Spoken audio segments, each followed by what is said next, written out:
Hello students, first P U C exam ಹತ್ತಿರ ಬಂದಿದೆ. February 11ಇಂದ first P U C exam start ಆಗ್ತಿದೆ.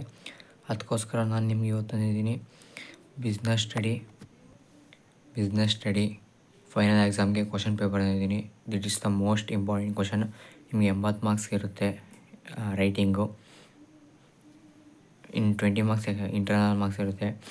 ಈ ಕ್ವಶನ್ ಪೇಪರ್ ಓದ್ಕೊಂಡ್ರೆ ನಿಮ್ಗೆ ಎಲ್ಲರೂ ವೀಡಿಯೋ ನೋಡ್ತಿರೋದೇ ಮಾರ್ಕ್ಸ್ ಬರಲಿ ಅಂತ. ಸೊ 80 ಮಾರ್ಕ್ಸ್ಗೆ ನೀವು ಮ್ಯಾಕ್ಸಿಮಮ್ ಅಂದರೂ 35 ಅಬೌವ್ ತೆಗಿತೀರಾ. ಇಷ್ಟು ಓದ್ಕೊಂಡ್ರೆ ಸಾಕು ಅಂತ ಹೇಳ್ತೀನಿ. ನಿಮಗೆ ಬೇಸಿಕಾಗಿ ಹೇಳಬೇಕಂದ್ರೆ ಇಲ್ಲಿ ಇಂಟ್ರೊಡಕ್ಷನ್ಸ್ ಕೊಡ್ತಾರೆ, ಓದ್ಕೊಳ್ಳಿ. ನೆಕ್ಸ್ಟ್ ಹೋಗೋಣ ನಾವು. ನಿಮಗೆ Kannada medium and English medium ಎರಡೂ ಇದರಲ್ಲೇ ಇದೆ. ಯಾಕಂದರೆ ಕೆಲವರು ಇಂಗ್ಲೀಷ್ ಮೀಡಿಯಮ್ ಆಗ್ತಿದೆ, ಎಲ್ಲ ಕನ್ನಡ ಮೀಡಿಯಮ್ ಕೇಳಿದರು. ಅದಕ್ಕೆ ಎರಡೂ ಸಹ ಪ್ರಿಂಟ್ ತೆಗ್ಸಿದ್ದೀನಿ. ಇವಾಗ ನಾನೇನು ಹೇಳ್ತೀನಿ ಅಂದರೆ 1 ಮಾರ್ಕ್ಸ್ ಕ್ವಶನ್ ನಿಮಗೆ ಟೋಟಲ್ 20 ಮಾರ್ಕ್ಸ್ ಇರುತ್ತೆ. ನೋಡಿ ಇದಕ್ಕೆ ಆನ್ಸರ್ಗಳು ಅಲ್ಲೇ ಹಾಕಿರ್ತೀನಿ ನಾನು. ಒಂದನೇದಕ್ಕೆ ಬೀದೆ ಎಲ್ಲ ಅದಕ್ಕೆ ಆನ್ಸರ್ ಅಲ್ಲೇ ಟಿಕ್ ಮಾಡಿದ್ದೀನಿ, ಓದ್ಕೊಳ್ಳಿ. ನೋಡಿ, ಮಲ್ಟಿಪಲ್ ಚಾಯ್ಸ್ ಹೇಳೋಕ್ಕಾಗಲ್ಲ ಯಾವ್ದು ಬರುತ್ತೆ ಅಂತ. ಸೊ ಎಲ್ಲನೂ ನೀವು ಓದ್ಕೊಂಡಿರ್ಬೇಕಾಗುತ್ತೆ. ನೋಡಿ, ಎಲ್ಲ ಕ್ಲಿಯರಾಗಿದೆ. ನಿಮಗೆ ಫಿಲ್ ದ ಬ್ಲ್ಯಾಂಕ್ಸ್ ಬಂದರೆ ನೋಡಿ, ಇಷ್ಟು ಇಂಪಾರ್ಟೆಂಟು ಇಲ್ಲೇ ಬರೆದಿದ್ದೀನಿ. ಕನ್ನಡ ಮೀಡಿಯಮ್ ಹಂಗೆ ಗೆಸ್ ಮಾಡಿ. ನೋಡಿ, ಮ್ಯಾಥ್ ಫಾಲೋಯಿಂಗ್ ತುಂಬ ಈಸಿ ಇರುತ್ತೆ. ನೀಟಾಗಿ ಬರ್ಕೊಳ್ಳೋಕ್ಕೆ ಆನ್ಸರ್ ಇದೆ. ಒನ್ ವರ್ಡ್ಗೆ ಎಲ್ಲ ಆನ್ಸರ್ ಬರೆಯೋಕ್ಕಾಗಿಲ್ಲ, ನೀವೇ ಹುಡುಕಿ.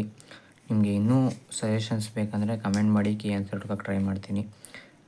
ಚಾನಲ್ ಸಬ್ಸ್ಕ್ರೈಬ್ ಆಗಿರೋ ಮಾತ್ರ ನಿಮಗೆ ನೋಟಿಫಿಕೇಷನ್ ಬರುತ್ತೆ. ನೋಡಿ, 1 ಮಾರ್ಕ್ಸ್ ಇದು. ಹಾಗೆ ನಿಮಗೆ ಎಲ್ಲೇ ಹುಡ್ಕೋರು ಆನ್ಸರ್ ಸಿಗ್ತಿಲ್ಲ ಅಂದರೆ ನೀವು ChatGPT ಕೇಳಿರ್ತೀರ, ಅಲ್ಲೋಗಿ ಕ್ವಶನ್ ಹಾಕಿದ್ರೆ ಶಾರ್ಟ್ ಫಾರ್ಮ್ ಆನ್ಸರ್ ಅಂತ ಹಾಕಿದ್ರೆ ಕೊಡುತ್ತೆ. ನೋಡಿ, ಇಷ್ಟು ನಿಮಗೆ 1 ವರ್ಡ್ ಮಾರ್ಕ್ಸು ಇಂಪಾರ್ಟೆಂಟೇ, ಬಟ್ ಅದನ್ನ ಎಲ್ಲನೂ ಓದ್ಕೊಳ್ಬೇಕಾಗುತ್ತೆ. ಯಾವ್ದು ಬರುತ್ತೆ ಅಂತ ಹೇಳೋಕ್ಕಾಗಲ್ಲ. 2 ಮಾರ್ಕ್ಸಿಗೆ ಬಂದರೆ ಇದು ಪಕ್ಕ ಓದ್ಕೊಳ್ಳಿ. ವಾಟ್ ಈಸ್ ಬಿಸ್ನೆಸ್, ವ್ಯವಹಾರ ಎಂದರೇನು.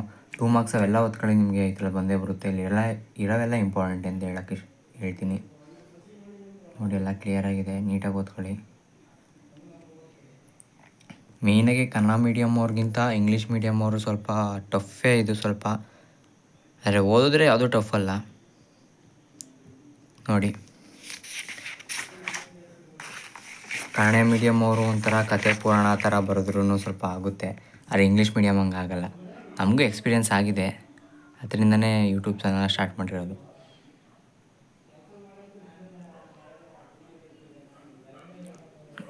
ನೀಟಾಗೆ 8 ಮಾರ್ಕ್ಸ್ ಕ್ವಶನ್ ವೆರಿ ಇಂಪಾರ್ಟೆಂಟು. ಒಂದೇ ಒಂದು ಕ್ವಶನ್ ಬರೆದ್ರೆ ಫ್ರೆಂಡ್ಸ್ 8 ಮಾರ್ಕ್ಸ್ ಅಲ್ಲೇ ಬರುತ್ತೆ. ನೋಡಿ, 2 ಕ್ವಶನ್ ಅಟೆಂಡ್ ಮಾಡಿಬಿಟ್ರೆ ನೀವು 2 ಕ್ವಶನ್ ಅರ್ಧ ಬರ್ತೀವಿ ಅಂದ್ರೂ 8 ಮಾರ್ಕ್ಸ್ ಬರುತ್ತೆ. ನೋಡಿ, 2 ಕ್ವಶನ್ ಪೂರ್ತಿ ಬರೆದ್ರೆ 24 ಮಾರ್ಕ್ಸ್. ಇದೊಂದೇ ಸಾಕು ನಾವು ಪಾಸ್ ಆಗೋಕ್ಕೆ, ಅಂದರೆ ಪಾಸಿಂಗ್ ಲೆವೆಲ್ಗೆ ಬರೋಕ್ಕೆ. ನೋಡಿ, ಓಕೆ ಫ್ರೆಂಡ್ಸ್, ಇಷ್ಟನ್ನೂ ಕಲ್ತ್ಕೊಳ್ಳಿ. ಹಾಗೆ ನಮ್ಮ ಚಾನಲ್ ಸಬ್ಸ್ಕ್ರೈಬ್ ಆಗೋದು ಮರಿಬೇಡಿ. ಇದುವರೆಗೂ ವೀಡಿಯೋ ನೋಡಿರೋದಕ್ಕೆ ಥ್ಯಾಂಕ್ ಯು.